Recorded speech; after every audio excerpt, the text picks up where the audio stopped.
War is big business, and with the world on edge, defense spending is soaring. So which stocks should you be watching? In this video, we'll talk to a top investor and military expert about 12 companies on the front lines of global conflict, from defense contractors to cutting-edge tech firms. So hit that subscribe button, and let's dive in to this week's Ticker Tape.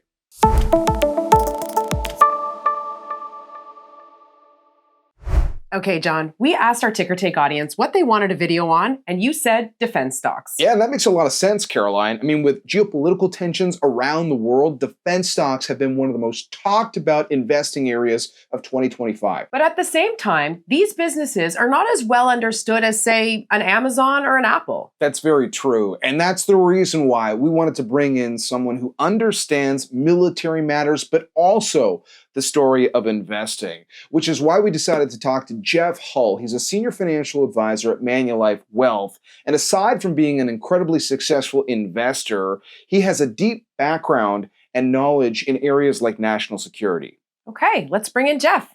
All right, Jeff, thanks so much for joining us today. My pleasure. So when it comes to this big theme of defense stocks right now, there are three main themes that you're looking at to explain how things are evolving right now. Can you walk us through what you're watching? Yeah, probably the biggest thing right now that's very recent is the idea of the 32 member nation countries involved with NATO specifically have decided and chosen to go from a 2% spending to 5%. That's fire hoses of money that have to go somewhere, and that's very significant.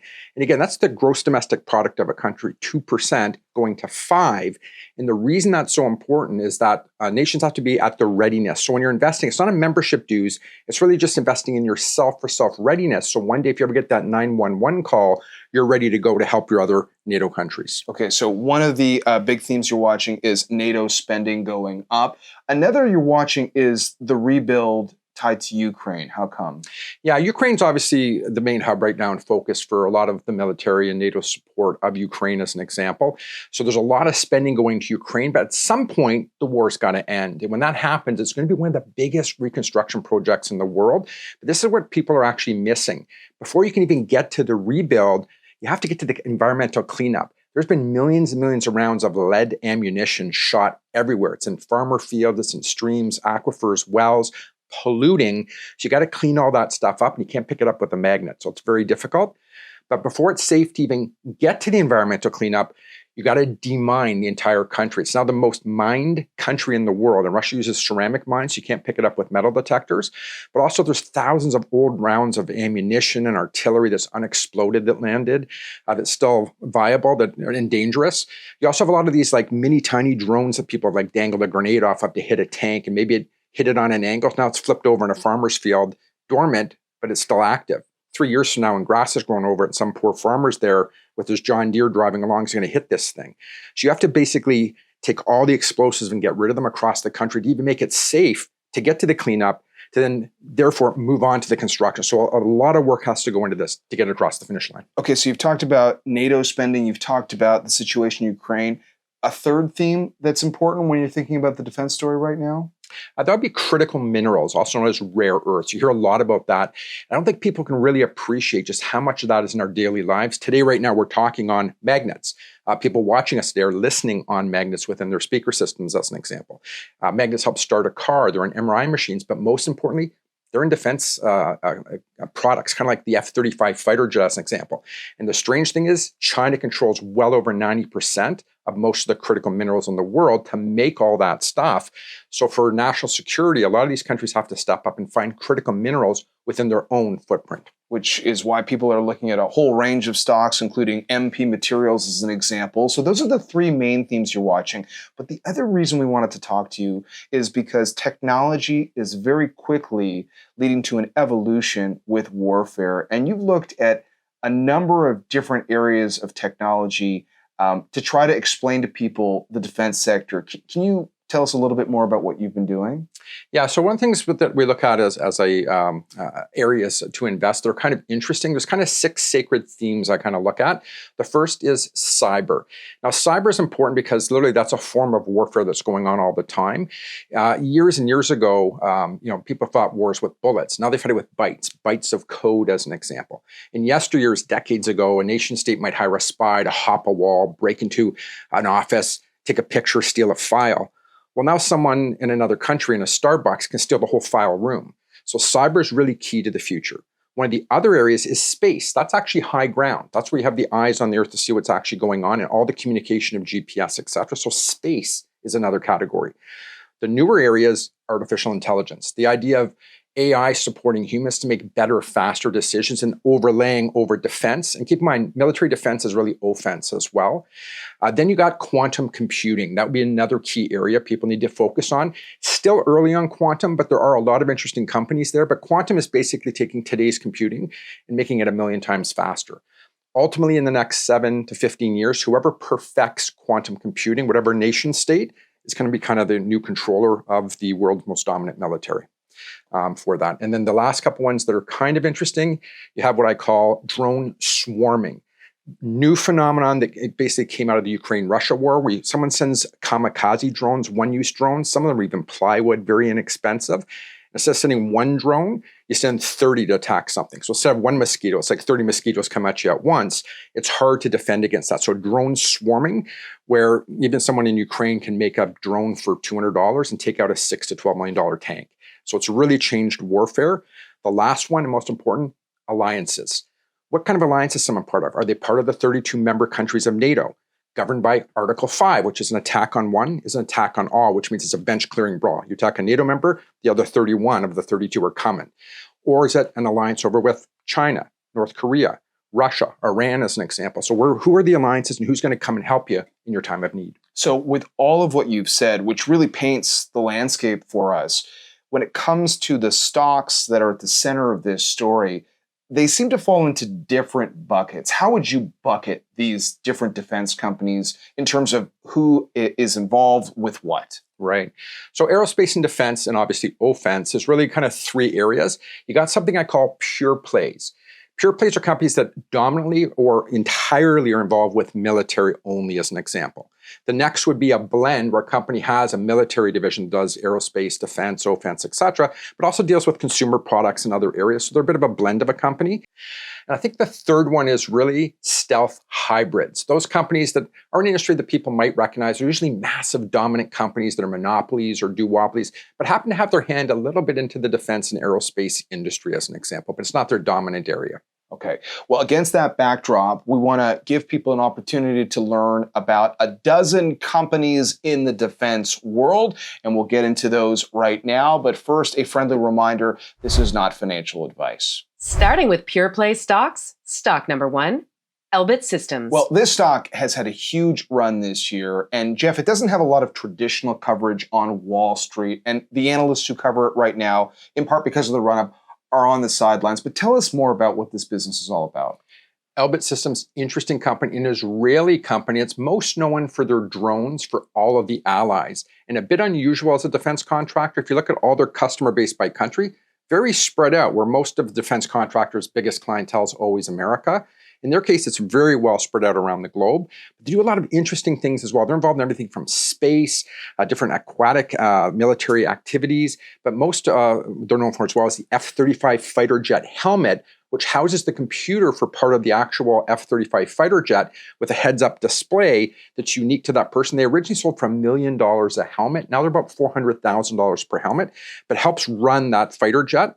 And that means you can take, John, your helmet, you can jump in any fighter jet that's an F-35 from NATO, and immediately that will apply exactly to how you're doing it in mission up on your heads-up display as an example. Really interesting company doing really cool stuff. Another aspect of Elbit that's really interesting is they can help turn dumb bombs into smart bombs. So instead of someone saying a $2 million Tomahawk missile somewhere, they can take a bomb that would be dropped and add fins for only a few $1,000s to, say, a bomb that may be $100,000 to drop, and now it can steer on its way down a bit to be much more accurate. Good value for a country instead of spending $2 million for multiple missiles as an example.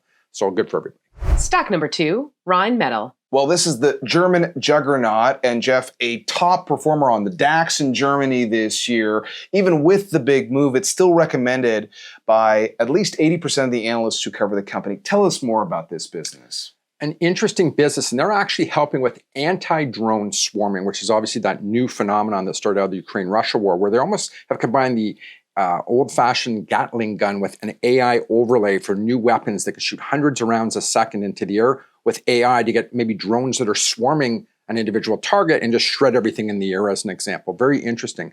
They're also working on directed energy weapons like lasers, where you can melt plastic lasers coming in, or even real missiles at a great distance. You can actually hit them with a laser with AI that follows it, that tries to pierce or heat it up so it blows up in the air, or even changes the shape of the aerodynamics and just causes it to fall apart in the air, as an example. So really interesting German company doing things right at the forefront, popular company.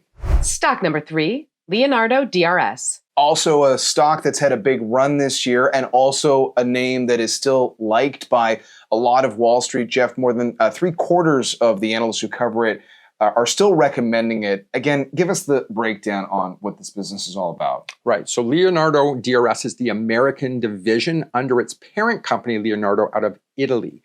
Leonardo DRS specializes a lot in like communication systems, so light armored vehicles can communicate with a sub, etc. So it's really an interesting company doing a lot of things, but it's a mid-sized company off a lot of people's radar. Stock number 4, RTX. All right, well, RTX, Jeff, it's had a nice run this year. So for the analysts who cover it, it seems to have moved through most of the average target prices, but still nearly 2/3 of the analysts who cover the company have been recommending it. So explain the RTX business for us. So it came out of one of the largest defense contractors in the U.S. known as Raytheon. There was a mix of some consumer stuff like boat radars, but what they're most known for is those Tomahawk missiles. 30 of those were just shot off a sub during the U.S. Bombing in Iran of the nuclear facilities, as an example. They're about $2 million per missile, but a very involved company in all aspects of defense.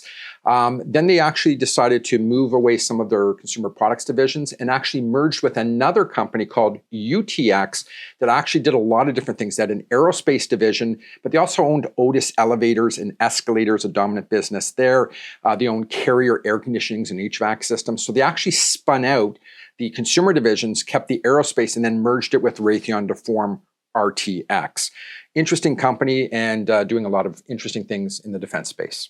Stock number 5, Lockheed Martin. Well, when it comes to pure plays, I think this is a name that a lot of people will likely recognize. A lot of the analysts who cover this company, Jeff, are on the sidelines right now. Actually, more than 55% have a so-called hold rating.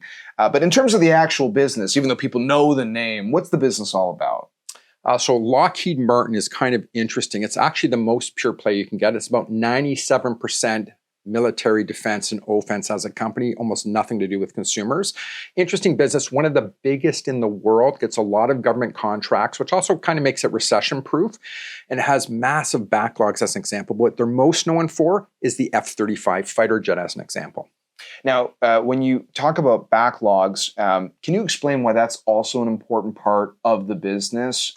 Not just having the backlog, but actually sometimes when orders get canceled and how you have to think about that as an investor? Yeah, great idea, because there's a lot of hidden attributes you can look for when looking at aerospace and defense. So first of all is a backlog. How good would it be to be a restaurant and look outside the door and see a lineup that's 8 years long, as an example, to get into your restaurant?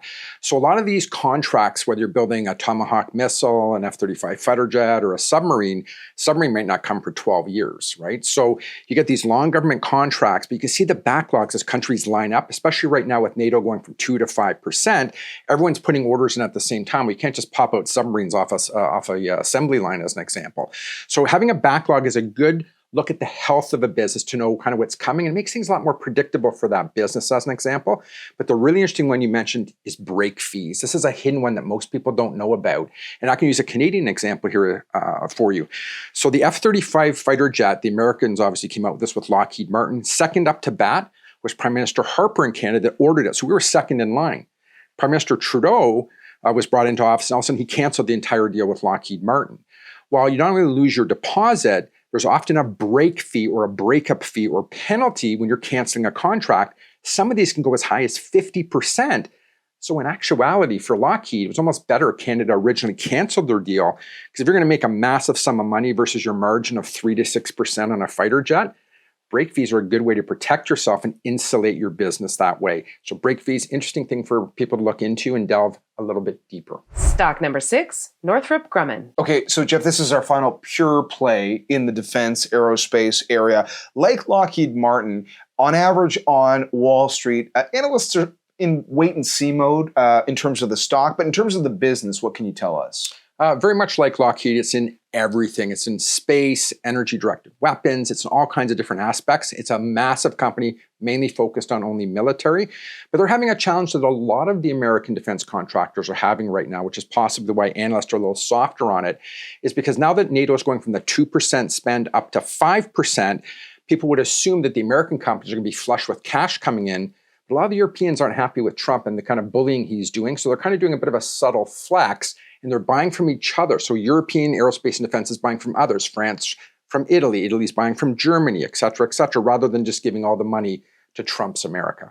Moving on to blend stocks. Stock number 7, Rolls-Royce. Well, Rolls-Royce is a stock that's had a big move already this year, Jeff, though it is still recommended by quite a few analysts who cover the company. And the name might be a bit misleading to people about what the business is all about. Yeah, so Rolls-Royce as a blend stock is only about 31% defense. But when you ask the average person, what's Rolls-Royce, they'd all immediately gravitate to luxury car. In reality, Rolls-Royce broke that division off from its main propulsion company back in 1998. Rolls-Royce is not only the car division, it's a separate division that was sold to German BMW giant.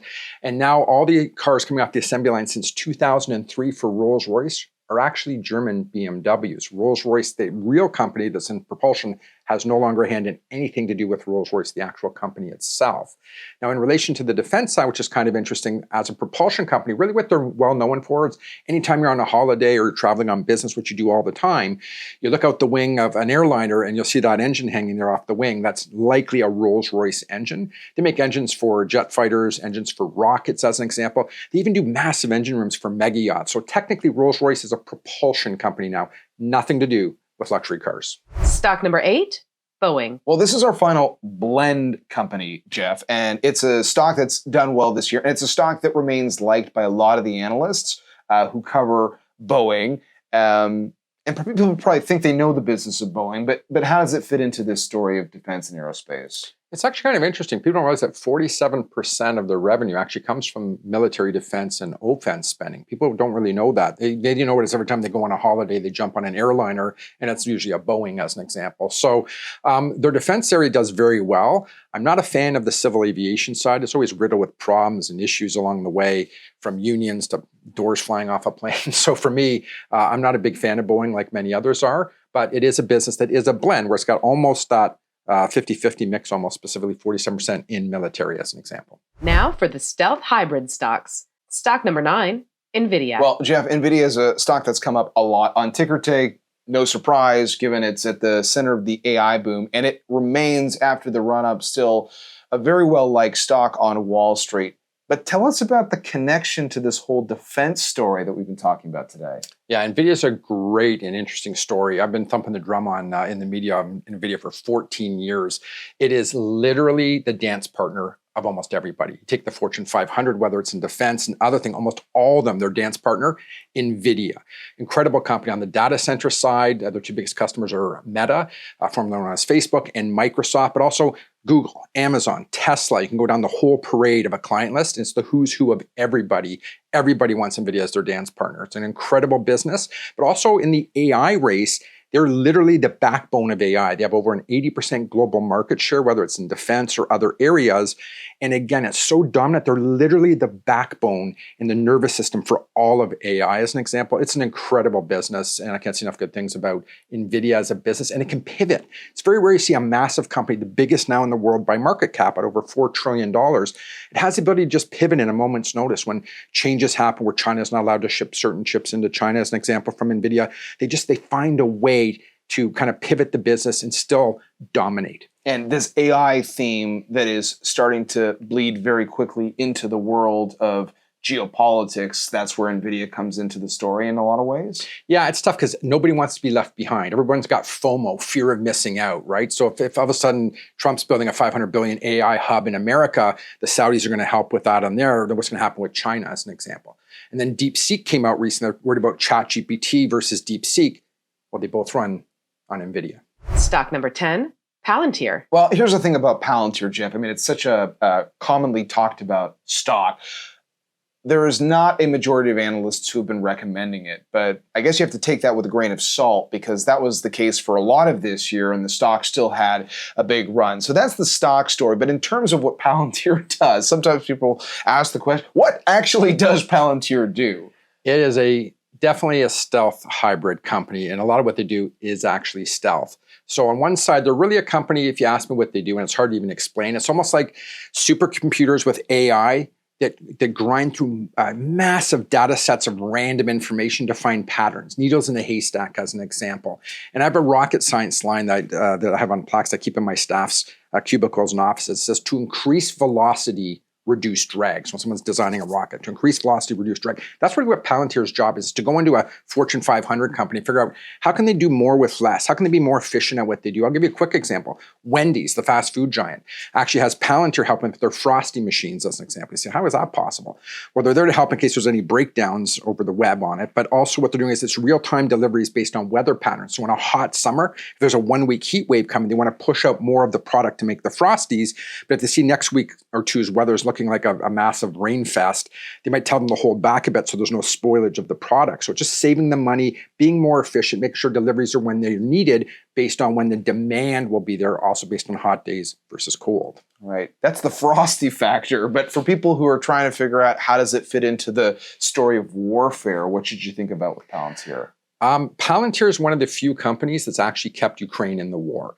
So most people don't know is they help make real-time battlefield decisions on the battlefield in Ukraine as an example. So one of the things people forget with war is as you're moving troops, you have to feed them, you have to refuel them, you have to rearm them all the time. So they have to make tons of real-time battlefield decisions ongoing all the time.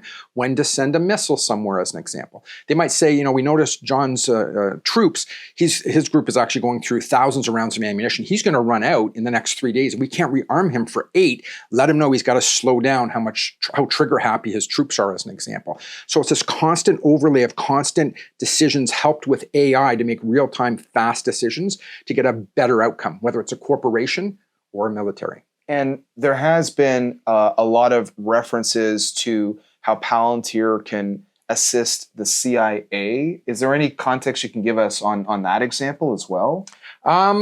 Yeah, most of that stuff's private within that group, but I can tell you that that's where a lot of the involvement is in Ukraine as an example. But what's most interesting for what they're doing is just real-time decisions, but they can actually hunt people for the CIA and military. So you say, I want to find this person, and they will go through massive data sets ever on that person.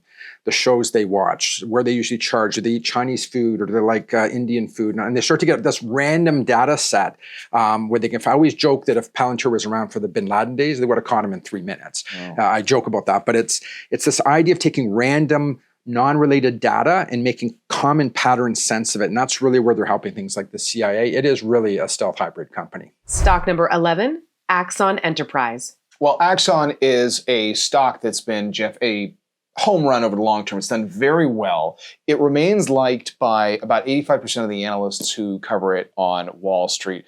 Remind us what the business of Axon is all about. So Axon Enterprise is unique. They were the creator and inventor of the taser gun, which has saved hundreds of thousands of lives, giving security guards, police officers, and the military a non-lethal option. Also saved cities a lot of money. There's been over 250,000 people saved with taser guns that would have been lethal force otherwise, lawsuits to the city, etc. So their job on the taser gun side was make the bullet obsolete as an example. But what they're more known for now is the Axon body cameras that you see worn by police, sometimes military, ICE agents as an example, and even Walmart's testing them now, so people are a little more friendly to some of their staff at the cash register at Walmart as an example. So what's neat about the body cameras is an officer gets off their shift, takes off the body camera, clips it into a docking station, and all of that video is immediately encrypted so nobody can alter it as an example. So it's ready for court, and it transcribes everything that happened and helps put it into the next section that they do, which is AI, artificial intelligence, which is why it's getting a better valuation in recent times. Because now, and for city's benefit, when a police officer goes on a shift for, say, 12 hours, they come back 8 hours into their shift. And for the last 4 hours, they're typing with 2 fingers, doing police reports with errors and that. Now the city can get 11 hours out of 12, let's say, for a police officer out doing policing. And the last hour, when they clip their camera in with all the transcription and all the video, everything's all put into the police reports for them. So the last hour is just kind of gazing through them to make sure, is it accurate? Was there anything they wanted to adjust? So I'm not saying they're typing for 4 hours, wasting policing time. They could be out there helping the communities, as an example. So really interesting. They're also into drones, which is also interesting, and a whole other bunch of rounds. But I really do find that company very interesting. And finally, stock number 12, D-Wave Quantum. Well, this stock actually came up in our recent video on quantum computing. You should check it out if you haven't seen it yet. Jeff, there aren't a lot of analysts who cover this company. But those who do have been quite bullish. Can you explain the connection to defense for this quantum play? So it's an interesting company because it's actually Canadian, as an example, off the West Coast. I've been following them years before they ever became a public company, as an example. Their first major computer sale was actually to Lockheed Martin, the giant in obviously aerospace and defense, as an example. And obviously military has the most interest in quantum right now because down the road at some point, whoever masters quantum computing is going to be kind of the next world military superpower. So it's real important. It's nice to see Canada having a hand in that, as an example. But there's a lot of challenges with quantum. One is obviously cooling because it generates so much heat because it's computing at such a rapid speed. But the biggest problem is when you're moving systems at 1,000,000 kilometers an hour. It's like if you and I were to get in a car together and go down a highway and we're driving 1,000,000 kilometers an hour, we'd probably both wake up in the hospital because we hit a truck, we didn't navigate a road. So when computers are moving that fast, it must be perfect. It has to be able to navigate and do what it's intended to do. That's the biggest challenge for quantum, where everyone's like 99% there, but you can't be 99% accurate. You can't even be 99.99999. It has to be 100% perfection for it to truly work in a lot of different types of functions.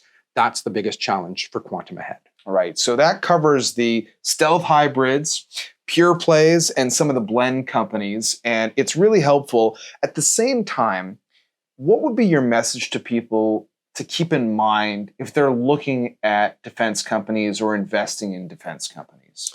I think the biggest thing is to make sure it truly fits with your goals, objectives, risk parameters, timeframes, because it can be a very frustrating area to invest in because defense is very misunderstood.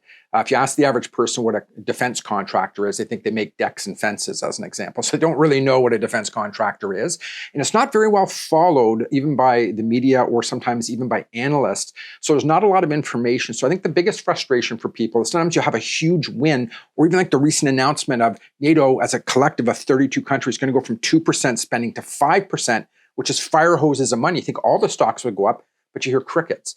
So because there's not a lot of activity and understanding there, a lot of people stay away from that sector. So you could have great earnings reports come out and the stock doesn't move. Sometimes nothing's happening and the stock takes off like a rocket. So I think that's the biggest frustration with defense contractors is know what you own, be patient, know whether you want something in a pure play, a blend, or that stealth hybrid.